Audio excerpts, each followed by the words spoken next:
খলিফাতুল মুসলিমিন হযরত ওমর তরবারি হাতে নিয়ে দৌড় দিছে, জয় জয়। হাতের মধ্যে তরবারি নিয়ে দৌড় দিছে, জয়। মায়ার নবীর মাথা কেটে আনবে ওমর। এমন সময় চোখ গরম করে ওমর দৌড়ায়। তার বন্ধু নাইম ডেকে বলে, ওমর কই যাও? হাতের মধ্যে তরবারি নিয়ে ওমর কই যাও? ওমর ডেকে বলে, এই জমিনের মধ্যে, এই আরবের বুকে নাকি মুহাম্মদ নামক এমন কোন সন্তান এসেছে, সে নাকি তার কি মন্ত্র পড়ে পড়ে আমাদের দলের লোকগুলো সব তার দলে নিয়ে যায়, আমাদের দলের মানুষগুলো নাকি তার পাগল বানা ফেলায়। আমি ওমর এই তরবারি নিয়ে যাই, এই মুহাম্মদ নামক জাদুকরকে আর জমিনে রাখবো না। এই ওমর যখন হাতের মধ্যে তরবারি নিয়ে দৌড়ায়, বন্ধু নাইম ডেকে বলে, ওমর তুমি মুহাম্মদের বিচার করবা, তরবারি নিয়ে যাও। তবে ওমর তুমি কি তোমার ঘরের খবর শুনছো নাকি? ওই ওমর তুমি মুহাম্মদের বিচার করার জন্য যাও, তবে বলো তোমার ঘরে তোমার বোনের খবর শুনছো নাকি? ওমর ডেকে বলে, আমার বোনের আবার কি খবর? বন্ধু নাইম ডেকে বলে, ওমর তুমি জানো না তোমার ঘরে তোমার বোন মুহাম্মদের হাতে কালেমা পড়ে মুসলমান হয়েছে। কাটা গায়ে নুনের ছিটা। ওমরের মেজাজটা আরো গরম হয়ে গেল। আমার বোন নাকি কালেমা পড়েছে, যাই আগে বোনের বিচার করি। এইবার হযরত ওমর হাতের মধ্যে তরবারি নিয়ে আবার দৌড় দিছে, যায় বাড়িতে বোনের বিচার করার জন্য। বাড়ির দরজা দিয়ে ঢুকতেছে, এমন সময় বাড়ির মধ্য থেকে আল্লাহর কালামের আওয়াজ ওমরের কানে যখন কোরআনের আওয়াজ গেছে, যাওয়ার সাথে সাথেই ওমরের অন্তরটা কেমন যেন কেঁপে উঠেছে। সুবহানাল্লাহ কইবেন না? ওমর যখন বাড়ির মধ্যে ঢুকলেন, ওমরকে বাড়ির মধ্যে ঢুকতে দেখে ওমরের বোন কোরআন তেলাওয়াত বন্ধ করে ভয়ে কোরআন শরীফকে লুকিয়ে রাখলেন এবং তার বোনও লুকিয়ে পড়লেন। ওমর ডাক দিয়া বলে, বোন আমি কি শুনেছি তুমি নাকি মুহাম্মদের ধর্ম গ্রহণ করেছো। এই বোন যাও যাও, তুমি যেই মুহাম্মদের কালেমা পড়েছো, যাও মুহাম্মদের কালেমা ফিরিয়ে দিও। তারা নবীকে নবী বলতো না, তারা বলতো মুহাম্মদ। আমি তাদের ভাষায় বলতেছি। ওমর ডাক দিয়া বললেন, বোন যাও যাও, তাড়াতাড়ি যাও, ওই কালেমা ফিরিয়ে দিও। বোন ডাক দিয়া বলে, ভাই যেই কালেমা একবার পড়েছি, যেই কালেমার মালা গলায় দিয়েছি, ওই কালেমার ফিরাইয়া দেওয়া সম্ভব না। ওমরের মেজাজটা গরম হয়ে গেল। তরবারি দিয়া বোনের উপর একের পর এক আঘাত করতেছে। তরবারি দিয়া বোনের শরীরে আঘাত, আর বোনের শরীর বেবে রক্তের ফোঁটাগুলো জমিনের মধ্যে পড়তেছে। বোন ডাক দিয়া বলে, ভাইও যদি জমিনের মধ্যে মা সন্তানকে মারে, বাবার কাছে যায়, বাবা যদি সন্তানকে মারে মায়ের কাছে যায়। ও ভাই তুমি জানো এই জমিনে আমার মা নাই, এই জমিনে আমার বাবা নাই। ও ভাই আমি তোমার কাছেই বড় হয়েছি, আজ যদি তুমি আমারে মারো, বলো আমি কার কাছে গিয়ে আশ্রয় নিব? ওমরের বোন চোখের পানি ছেড়ে কান্না করার ডেকে বলে, ভাই আমারে আর মারিও না, আমি তোমার তরবারির আঘাত সহ্য করতে পারি না। বোন যখন চোখের পানি ছেড়ে কান্না করতেছে, বোনের কান্না দেখে ওমরের অন্তরে মায়া লেগে গেল। ওমর হঠাৎ করে আল্লাহর কালামের দিকে নজর করলেন, কোরআন কারীম দেখে ডাক দিয়া বলেন, বোন ওই দেখা যায়। বোন ডাক দেয়া বলে এটা হলো আল্লাহর কালাম। ওমর ডাক দেয়া বলে আমি এই কালাম একটু ধরতে চাই। বোন ডাক দেয়া বলে ভাইও তুমি অপবিত্র, আগে এই কোরআন যদি ধরতে চাও আগে তুমি পবিত্র হয়ে নাও। এবার ওমর বোনের কথা মতো যখন পবিত্র হলেন, ওমর আরবের মানুষ, আরবি বুঝে, অর্থ জানে, পবিত্র কোরআনুল কারীম হাতে নিয়ে 16 পারা থেকে সূরা তাহা তেলাওয়াত করতে শুরু করলেন। তাহা মা আনজালনা আলাইকাল কুরআনা লিতাশকা। ওমরের জবানে যখন কোরআনের তেলাওয়াত হয়, আল্লাহর কালামের নূর তার ভিতরে ঢুকে গেছে। ওমর যখন কোরআন তেলাওয়াত করতেছে আর ওমরের চোখ বেয়ে পানির ফোঁটাগুলো জমিনের মধ্যে পড়তেছে। এবার ওমর ডাক দেয়া বলে বোন এই কথাগুলো এত সুন্দর, এই কথাগুলো এত সুন্দর, এই বোন এই কথাগুলো যার উপরে নাজিল হয়েছে আমার মন বলে ওই মানুষটা না জানি কত সুন্দর। চল আমাকে একটু নিয়ে চল, আমি সেই মানুষটাকে দেখতে চাই। ওমর ডাক দেয়া বলে বোনকে, বোন চলো আমি একটু সেই মানুষটাকে দেখতে চাই যার উপরে সুন্দর কথাগুলো নাজিল হলো। এবার ওমরের বোন হযরত ওমরকে সঙ্গে নিয়ে মায়ার নবীর দরবারে রওনা। আল্লাহর নবীর দরবারে ওমর চলে গেলেন। নবীজির দরবারে প্রবেশ করে মায়ার নবীর বরকতি সুন্দর চেহারা দেখে ওমর পাগল হয়ে গেছে। ওমর মায়ার নবীর চেহারা দেখে বড় পাগল। ওমর ডাক দেয়া বলে পয়গম্বর আমি এই তরবারি নিয়ে এসেছিলাম আপনার মাথা কাটার জন্য। ও নবী গো এই তরবারি আমি আপনার হাতে দিলাম, এই তরবারি দিয়ে আমি ওমরের মাথাটা কাটেন। আর মাথা কাটার আগে আমি ওমরকে হাতে হাত ধরে কালেমা পড়ায়া মুসলমান বানা দান।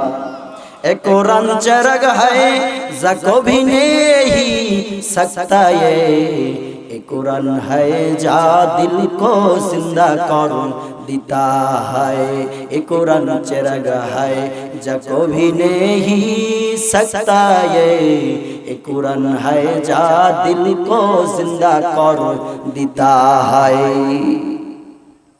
অতএব এই কুরআন যার মধ্যে ঢুকে যায় তার মরা অন্তরটাও জিন্দা করে দেয় কে? এটাই হলো কোরআনের পাওয়ার। অতএব এই কোরআন পেয়ে আমরা খুশি না বেজার? জোরে বলেন। তাহলে সেই কোরআনের মজলিসে আমরা বসেছি, লস হবে নাকি লাভ হবে? এই কোরআনুল কারীম এমন এক মুজিজা, এইভাবে কোরআনের সামনে মাথা নত করে যখন কাফেররা কালেমা পড়ে মুসলমান হয়, এই অবস্থা দেখে আবু জাহালের মেজাজটা বড় গরম। কি হইল কি হইল? আমার ভাতিজা মুহাম্মদ কি জাদু করলো? সব মানুষগুলো দিয়ে তার পাগল বানায় ফেলায়। এটা আবু জাহাল করে। সব মানুষগুলো তার পাগল হয়ে যায়। কি এমন মন্ত্র করে, কি জাদু করে, আবার একটু দেখা দরকার।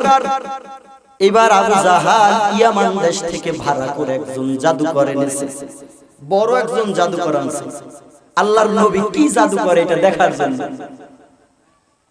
ইয়ামান দেশ থেকে জাদুকর এনেছে। কথা শুনতেছেন তো?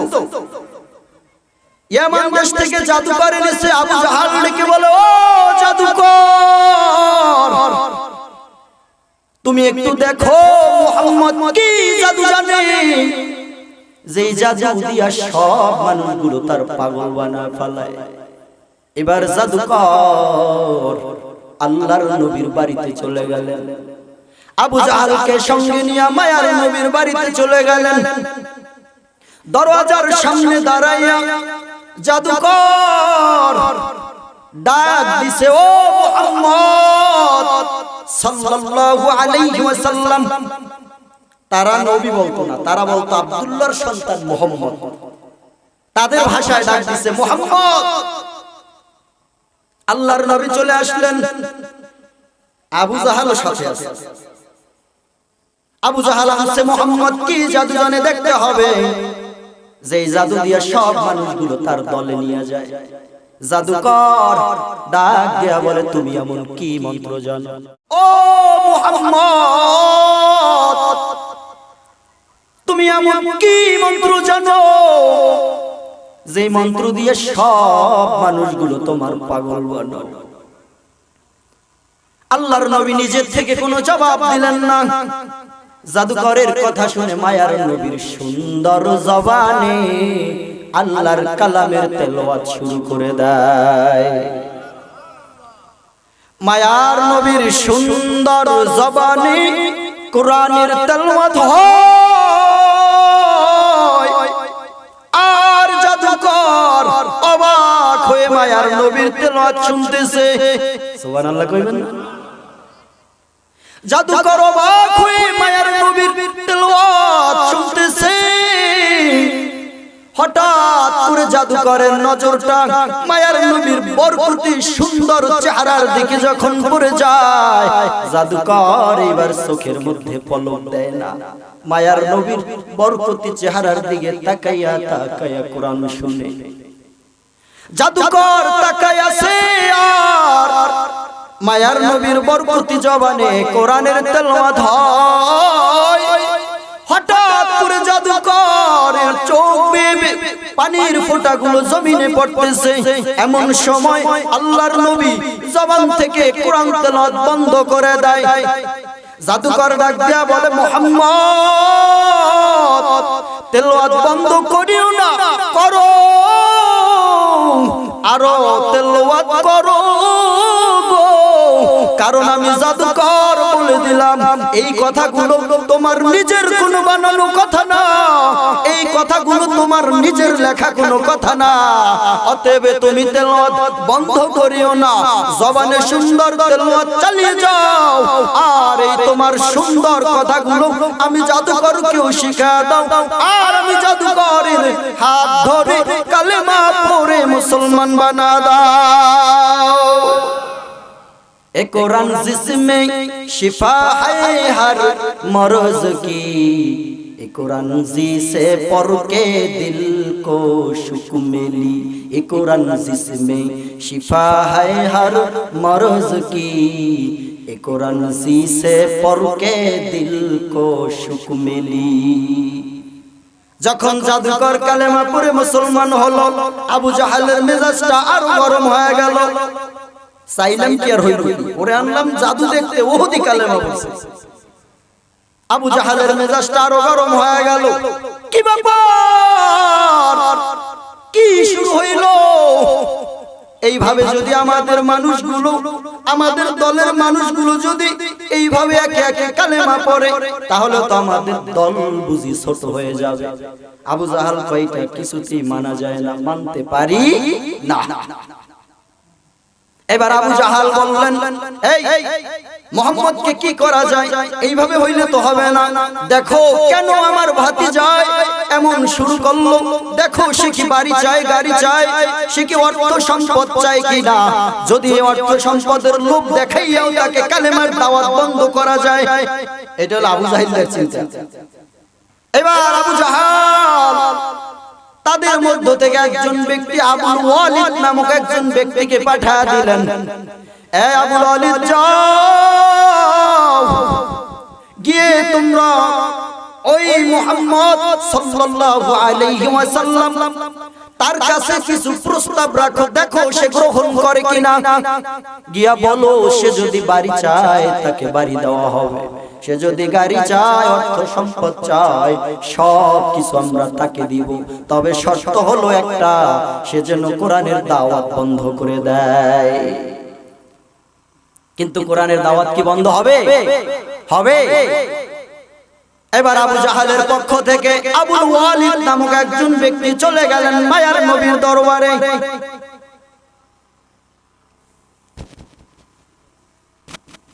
নবীজির দরবারে গিয়ে এবার প্রস্তাব রাখলেন, ও মুহাম্মদ, তুমি কালেমার দাওয়াত দিতে পারবা না, এতে যদি তুমি বাড়ি চাও, গাড়ি চাও, অর্থ সম্পদ চাও, তোমাকে সব আমরা দিয়ে দিব। তবে মুহাম্মদ, তুমি এমন হঠাৎ করে কি আশ্চর্য কথাগুলো বলো, আমাদের মন বলে তোমাকে মনে হয় জিন ভূতে আসর করেছে। নাউজুবিল্লাহ করেন, আল্লাহর নবীকে নাকি জিন ভূতে আসর করছে। কয় তোমাকে যদি কোনো জিন ভূতে আসর করে সেটাও আমাদের কাছে বলো, আমরা এই আরবের মধ্যে সবথেকে ভালো চিকিৎসকের মাধ্যমে তোমাদের চিকিৎসা করব। নাউজুবিল্লাহ কোন। আবুল ওয়ালিদ যখন এই কথা বললেন, মায়ার নবী নিজের থেকে কোনো কথা না বলে কোরআনুল কারীম থেকে পবিত্র জবানে তেলাওয়াত শুরু করে দেয়। আল্লাহর নবীর জবানে সুন্দর তেলাওয়াত হয়, আর আবুল ওয়ালিদ তাকায় তাকায় তেলাওয়াত শুনে ও আসছে প্রস্তাব দিয়া। মায়ার নবীর জবানে সুন্দর তেলাওয়াত হয়, আর আবুল ওয়ালিদ তাকায়া তাকায় মায়ার নবীর তেলাওয়াত শুনে অবাক হয়ে কিছুক্ষণ তেলাওয়াত শোনার পরে আবুল ওয়ালিদ ডাক দিয়া বলে, মুহাম্মদ এইবার বন্ধ করো। সুবহানাল্লাহ কোন। ও মুহাম্মদ, এবার তেলাওয়াত বন্ধ করো।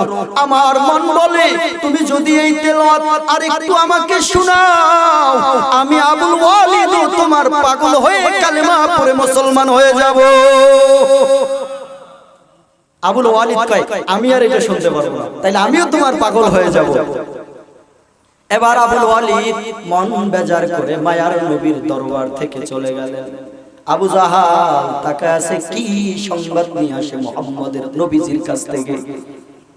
আবুল ওয়ালিদ চলে আসলেন, আবু জাহাল ডেকে বলেন, এই কি প্রস্তাব দিলা, কি প্রস্তাব গ্রহণ করেছে?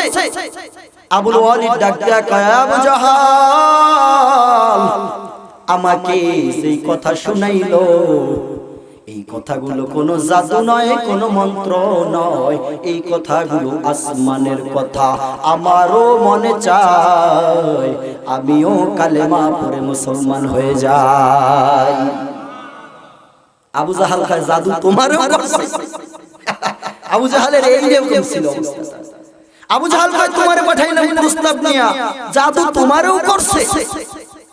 এই আবু জাহাল আমার নবীর এত বিরোধিতা করেছে, এত দুশমনি করেছে, এত শত্রুতা করেছে, কিন্তু এই আবু জাহাল সবাইকে মানা করে, কেউ তোমরা এই মুহাম্মদের তেলাওয়াত শুনবা না, আল্লাহর নবীর তেলাওয়াত কেউ শুনবা না, নিষেধ করলেন। কিন্তু সবাইকে নিষেধ করার পর আবু জাহাল রাতের অন্ধকারে দাঁড়াইয়া কোরআন তেলাওয়াত শুনে। মায়ার নবীর জবানে যখন রাতের অন্ধকারে কোরআনের তেলাওয়াত হয়, আবু জাহাল মায়ার নবীর জবানের তেলাওয়াত শুনে। এ আবু জাহাল, আমার নবীকে গালি দাও, বিরোধিতা করো, এত দুশমনি করো, আবার তার জবানের তেলাওয়াত কেন শুনো? আবু জাহাল ডাক দেয়া বলে, ভাই মুহাম্মদের যতই গালি দে, তার জবানের সুন্দর তেলাওয়াত এত মজা লাগে রে, এই সুন্দর তেলাওয়াত জমিনে আর কোথাও শুনি না। আবু জাহাল কোরআন শুনে পাগল হয়ে যায়। তো সেই কোরআন পেয়ে আমরা খুশি না বেজার? আজকে সেই কোরআনের মজলিস পেয়ে আমরা খুশি না বেজার? আমরা সকলে সেই কোরআন পেয়ে খুশি, আমরা সকলে কোরআন পেয়ে খুশি। এটা প্রমাণ হবে কি বলি তো, নারায়ে তাকবীর। আলহামদুলিল্লাহ আমরা খুশি। তা যদি খুশি হই তাহলে লোক এত কম কেন কোরবানির সময়? হ্যাঁ, কোরআনের আওয়াজ ভালো লাগে, কোরআনের আওয়াজ শুনতে হবে, কোরআনের কথা ভালো লাগে। তো আবু জাহাল কোরআনের বিরোধিতা করতো, এখন বর্তমান সময়ে কোরআনের বিরোধিতা করার মানুষ আছে না নাই?